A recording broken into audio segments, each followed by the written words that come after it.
এই আইডিয়াগুলো দেখলে আপনার সংসার খরচ তো কমবেই, সেই সাথে আপনার সংসারের কাজগুলো হয়ে যাবে অনেক বেশি সহজ। তো চলুন বন্ধুরা, টিপসগুলো শেয়ার করা যাক। আশা করি লাইক দিয়ে এবং চ্যানেলটিকে সাবস্ক্রাইব করে পুরো ভিডিওটির সাথে থাকবেন। তো চলুন প্রথম টিপসটি জেনে নেওয়া যাক। প্রথম টিপসটি হলো যে আমাদের বাসায় যে আয়রন মেশিনটা থেকে থাকে, সেই মেশিনটা দিয়ে আমরা কাপড় ইস্ত্রি করে থাকি। তো এইটার তারটা না যেখানে সেখানে ছড়িয়ে ছিটিয়ে থাকে, এলোমেলো হয়ে থাকে, এতে করে দেখতে ভালো লাগে না। তো একটা মাত্র ক্লিপ দিয়ে এই তারগুলো অনেক বেশি গুছিয়ে রাখতে পারেন, সেই আইডিয়াটাই আমি শেয়ার করছিলাম। তো দেখুন কিভাবে আমি তারগুলো পেঁচিয়ে নিয়েছি। ঠিক এইভাবে আপনি পেঁচিয়ে আপনার যে ব্যান্ডগুলো আছে সেগুলো দিয়ে এই পাঁচ ক্লিপগুলো দিয়ে আটকে নিলেই আপনার ঘরটা থাকবে অনেক বেশি গোছানো। তো বন্ধুরা চলুন দ্বিতীয় টিপসটিতে চলে যাই। দ্বিতীয় টিপসটি হলো তেলের বোতল নিয়ে। তেলের বোতলের মধ্যে যে ছিপিটা থাকে সেটা খুলে আমরা যদি তেল ঢেলে থাকি তাহলে সেটার সাইড দিয়ে অনেক বেশি তেল পড়ে যায়, এতে করে কিচেনটা নোংরা হয়ে যায়।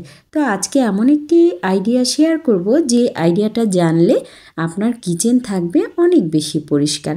তো এখন একটি টিস্যু পেপার নিয়ে নিয়েছি। টিস্যু পেপারটা আমি গোল একটা রাউন্ড শেপ দিয়ে কেটে নেব। এটা কেটে নেওয়ার পর দারুণ একটা আইডিয়া তৈরি হবে, যেটা দিয়ে আপনার সংসার খরচ অনেকটাই কমে যাবে। টিস্যুটা রাউন্ড শেপ করে কেটে নেওয়ার পর এর মাঝখানের যে অংশটা আছে সেটাও আমি কেটে নিব। এতে করে কি হবে, যে বোতলের মুখটার মতো করে সাইজ করে আমি কেটে নেওয়ার ফলে এটা ঢোকাতে সহজ হবে।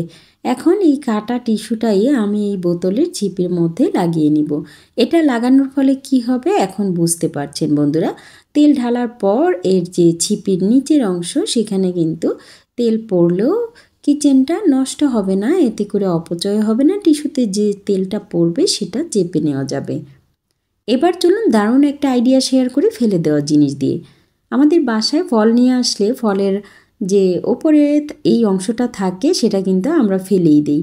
তো আজকের পর থেকে সেটা ফেলে না দিয়ে এই কাজে ব্যবহার করতে পারেন। তো বন্ধুরা কী কাজে চলুন জেনে নেওয়া যাক। এখন আমি এটা একটা শেপ করে কেটে নিচ্ছি। কেটে নেওয়ার পর কি রাখছি এটাতে আপনারা ভিডিওটি দেখতে থাকুন, তাহলেই বুঝতে পারবেন। এখন আমি বাথরুমে যে সাবানের যে ট্রেগুলো থাকে সেখানে দেখা যায় সাবান রাখলে অনেকটা সাবান গলে পড়ে যায়, নষ্ট হয়, বা বেসিনটাও অনেকটা ময়লা হয়ে যায় সাবান গলে।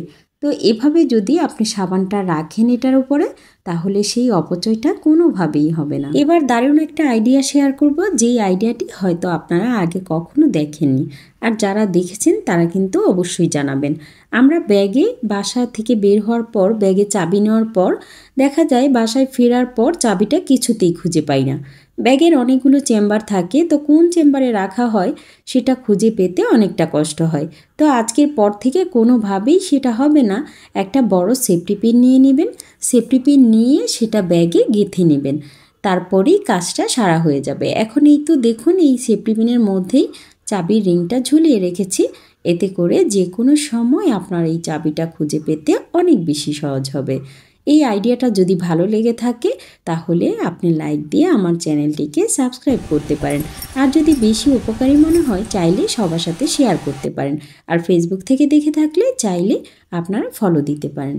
সেফটি পিন দিয়ে শুধু শাড়ি কিংবা হিজাব পিন করা যায় না, সেটা দিয়ে আরও অনেক কাজ করা যায়। আমাদের বাসায় থাকা অনেক ঢাকনা আছে বা বাটি আছে স্টিলের, যেগুলোর কোনায় কোনায় অনেক ময়লা পড়ে থাকে, সেগুলো ভীম লিকুইড কিংবা ভীম বার বা মাজনি দিয়ে মাজলেও যায় না। তো সেফটি পিন দিয়ে যদি এভাবে করে নেওয়া যায় তাহলে সেটা খুব সহজেই পরিষ্কার হয়ে যায়। ফেলে দেওয়া বোতলের আইডিয়াটি এখন শেয়ার করব। আমাদের সংসারে এরকম অনেক বোতল থাকে তেলের কিংবা ড্রিঙ্কসের, যেগুলো আমরা ফেলে দিয়ে থাকি। তো আজকের পর থেকে সেটা ফেলে না দিয়ে সংসারে দারুণ কাজে লাগাতে পারেন, যেভাবে আপনার টাকাটা খরচ হবে না এবং সংসারের বেঁচে যাবে অনেক টাকা। খরচ না করেও রান্নাঘরটা আপনি পরিপাটি রাখতে পারেন কিংবা আপনার বাসা বাড়ি অনেক বেশি গোছানো রাখতে পারেন। এই আইডিয়াগুলো যদি ভালো লেগে থাকে তাহলে অবশ্যই ফলো করবেন, আর যদি ভালো না লেগে থাকে তাহলে আপনি চাইলে স্কিপ করতে পারেন। বোতলটা আমি একটা শেপ করে কেটে নিয়েছি, দেখতেই পাচ্ছেন বোতলের ভেতরে। এখন আমি এর যে ধারালো অংশটা আছে কেটে নেওয়ার পর সেটাতে কস্টেপ লাগিয়ে নেব। এরকম কস্টেপ সবার বাসায় থেকে থাকে, তো আপনারা চাইলে এই আইডিয়াটি প্রয়োগ করতে পারেন। এটা আমার কাছে গোছানোর ক্ষেত্রে খুব ভালো লেগেছে। এখন কস্টিপটা পুরোটা জুড়ে আমি এভাবে লাগিয়ে নিব।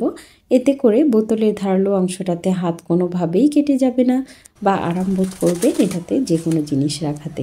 এই বিস্কুটগুলো আনার পর আমি ভাবছিলাম যে এটা কোথায় রাখা যায়, তো এই আইডিয়াটি তৈরি করে এগুলো খুব সুন্দরভাবে আমি গুছিয়ে রাখছি।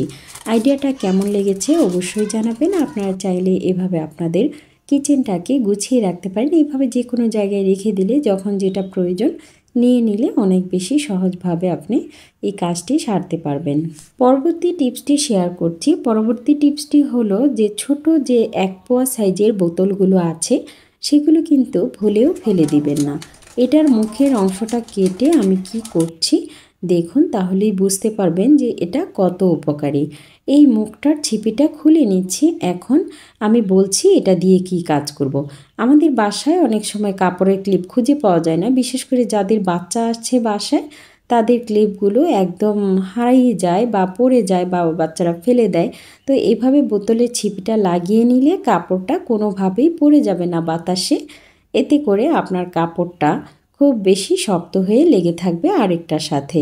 কাপড়ের ক্লিপ খুঁজে না পেলে এই আইডিয়াটি অনেক বেশি কাজের, আপনি এটা ট্রাই করতে পারেন। বোতলের ওপরের অংশ দিয়ে একটা গুরুত্বপূর্ণ কাজ শেষ করলাম। এখন নিচের অংশটা দিয়ে আরও বেশি গুরুত্বপূর্ণ কাজ সারবো। আপনারা দেখতে থাকুন। এই তো যে বোতলটা আছে তার মাঝখানের অংশটা কেটে নিচ্ছি এবং নিচের যে অংশটা সেটা দিয়েই কাজটা করব। একটা সুন্দর শেপে কেটে নিয়েছি। এখন এটা সুন্দর দেখানোর জন্য যে প্রিন্টের কস্টেপগুলো পাওয়া যায় সেটা কিন্তু লাগিয়ে নিচ্ছি। এভাবে আপনি চাইলে এটা করতে পারেন বাসায়। তো এটা কি যে প্রয়োজনীয় কাজে লাগাচ্ছি সেটাই দেখবেন এখন। যাই হোক, এইভাবে কস্টেপটা লাগানোর কারণে এটা অনেকটাই সুন্দর দেখাচ্ছে। তো এটা আমাদের বাসায় ছোট বাচ্চা থাকলে দেখা যায় অনেক রং পেন্সিল থাকে, সেগুলো এখানে সেখানে পড়ে থাকে। তো যেখানে সেখানে না ফেলে আপনি এভাবে এটা বানিয়ে যদি টেবিলে রেখে দেন তাহলে অনেকটাই গুছানো লাগবে। এক আপুর আইডি থেকে রিকোয়েস্ট করেছে যে চুলা পরিষ্কারের ভিডিও শেয়ার করার জন্য। তো আপু আশা করি আমার ভিডিওটি দেখছেন এবং আপনি এটা ফলো করবেন। একটা বাটিতে 1.5 কাপ পানি নিয়ে নিয়েছি এবং 3 চামচ ভিম লিকুইড দিচ্ছি। 3 চামচ ভিম লিকুইডের সাথে কতটুকু পানি আমি লাস্টে বলে দিব। তো এখন এটা মিক্স করার পর আমি দিয়ে দিব খাবারের সোডা। খাবারের সোডা এই ক্লিনজিংটাকে অনেক বেশি শক্তিশালী করবে। যে কোনো তেল চিটচিটে ভাব কিন্তু কিংবা চুলা পরিষ্কারের ক্ষেত্রে এটা অনেক কাজে লাগে। সেটা আপনি যদি ইউজ করেন তাহলেই বুঝতে পারবেন। এখন দিয়ে দিব হোয়াইট ভিনেগার। আমি 2-3 চামচ হোয়াইট ভিনেগার এখানে দিয়ে দিব। হোয়াইট ভিনেগারটা অনেক বেশি শক্তিশালী। দেখুন দেওয়ার সাথে সাথে কিভাবে ফেনা উঠে গেছে।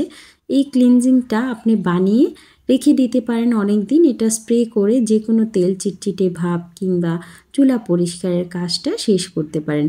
এটা আমি এখন বোতলে সংরক্ষণ করে নেব। বাটিতে আছে 2 কাপ পানি আর এখন বোতলে আমি এটা ঢেলে নেব। ঢেলে নেওয়ার পর আবার কতটুকু পানি দেই সেটা দেখাচ্ছি। এই তো এটা ঢেলে নিয়েছি। ঢেলে নেওয়ার পর এখন আমি এটাতে 1 গ্লাস পরিমাণ পানি দিয়ে দিব। মোট কথা এখানে পুরোপুরি 1 লিটার লিকুইড তৈরি হবে, যেটা আপনার রান্নাঘরে অনেক বেশি কাজে লাগবে। বোতলের স্প্রেতে ভরে নিলাম। আর আপনাদের কাছে যদি এইরকম বোতলের মুখের স্প্রেটা না থাকে তাহলে বোতলের যে মুখটা আছে সেটা ছিদ্র করে নিতে পারেন। এভাবে আপনার কাজটা একদম সেরে যাবে। তো স্প্রেটা দিয়ে কিভাবে ছড়িয়ে ছড়িয়ে পড়ে দেখুন, আর মুখটা ঘুরিয়ে ঘুরিয়ে দিবেন, তাহলে দেখা যায় সেটা চতুর্পাশে ভরে থাকবে। তো এখন এটা দিয়েই আমি চুলাটা পরিষ্কার করব। আশা করি আপু আপনার রিকোয়েস্টের ভিডিওটি দেখতে পেরেছি। বাটিতে থাকা যে মিক্সারটা আছে সেটা আমি ঢেলে নিচ্ছি। তারপর এই বোতলের স্প্রেটা আমি স্প্রে করে নেব। আপনি চাইলে টাইলসেও এটা দিয়ে একটু মুছে নিলেই দেখা যায় তেল চিটচিটে ভাবটা একদমই থাকবে না। এখন আমি চুলাটা জাস্ট একটা মাজনি দিয়ে মেজে নিব। মেজে নেওয়ার পর দেখা যাবে সেটা একদম চকচকে করবে। লাস্টের দিকে আমি একটা ন্যাকড়া দিয়ে পুরো চুলাটা মুছে নিব। আপনারা যদি এভাবে করেন তাহলে আপনাদের চুলাটাও অনেক বেশি পরিষ্কার থাকবে। রান্নার পরে যদি সবসময় চুলাটা মুছে রাখা যায় তাহলে দেখা যায় আপনার চুলা কখনোই বেশি নোংরা হবে না। এই তো আমি ন্যাকড়া দিয়ে মুছে নিচ্ছি। এইভাবে চাইলে আপনার বাসায় যে কোনো তেল চিটচিটে রান্নাঘরের ভাব কিন্তু দূর করতে পারেন। এটা যে ক্লিনজিংটা কতটা উপকারী সেটা আপনি ইউজ করলেই বুঝতে পারবেন। আজই বানিয়ে ফেলুন এই ক্লিনজিংটি। তো বন্ধুরা চলেন এইবার চলে যাই অন্য একটি টিপসে, যেই টিপসটি দিয়ে আপনি এক কাজে দুই কাজ করতে পারবেন এবং অনেকগুলো কাজ একসাথে করতে পারবেন। আমি একটি হ্যাঙ্গার নিয়ে নিয়েছি, যাদের বাসায় হ্যাঙ্গার আছে তারা এই কাজটি করতে পারবেন। এই তো তারপর ক্লিপ লাগিয়ে নিচ্ছি, কাপড়ের ক্লিপ। তো আরও বেশি ক্লিপ যাদের কাছে আছে তাদের কাজটা আরও সহজ হবে, আরও বেশি কাজ করতে পারবেন। এভাবে হ্যাঙ্গারে ঝুলানোর পর কি করছি আপনারা দেখুন। অনেক সময় বৃষ্টিতে কাপড় শুকাতে অনেক বেশি কষ্ট হয়ে যায়, বিশেষ করে একটু ভারী কাপড় তো শুকানোই যায় না। তো যেহেতু বৃষ্টির সিজনে এই মোজাগুলো আমি শুকাতেই পারছি না, তো সেই কারণেই এভাবে ক্লিপ দিয়ে হ্যাঙ্গারে একসাথে অনেকগুলো মোজা আমি শুকাতে দিয়েছি।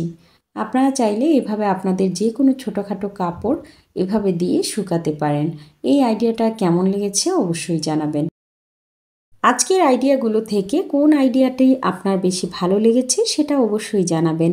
সেই সাথে আপনাদের মতামতও জানাতে পারেন, যে কোনো মতামত। তো বন্ধুরা সবাই ভালো থাকবেন, সুস্থ থাকবেন, আর পরবর্তী ভিডিও দেখার জন্য আমন্ত্রণ রইল। আল্লাহ হাফিজ, আসসালামু আলাইকুম।